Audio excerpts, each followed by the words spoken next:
TV फटाफट news को मु अरुणी त्रिपाठी आपण मानंकु स्वागत करुछि। बिनिका खैरमाल नेताजी युवक संघ तरफरु बालीजात्रा फुटबॉल पड़िया रे एक दिवसीय फुटबॉल टूर्नामेंट 2021 अनुष्ठित हो जाइछि। एही टूर्नामेंट रे समाजसेवी श्री क्षीरसागर विभाग मुख्य अतिथि भावे जोग देथिले।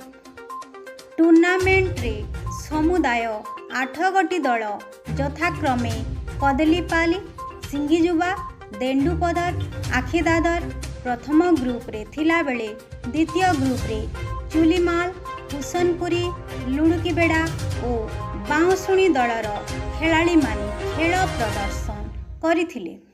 दुईटी जाक ग्रुप रु आखिदादर और चुलीमाल दल फाइनाल मैच को अवतीर्ण हेला परे संघर्षपूर्ण मैच शेष रे उभय पक्षरु 0-0 गोल स्कोर रे मैच ड्रॉ होई शेष रे अनुष्ठित पेनाल्टी मैच रे आखिदादर दल विजय लाभ करथिले और पुरस्कार राशि द्वारा उभय दल अतिथि मानक द्वारा सम्मानित करा जायथिला।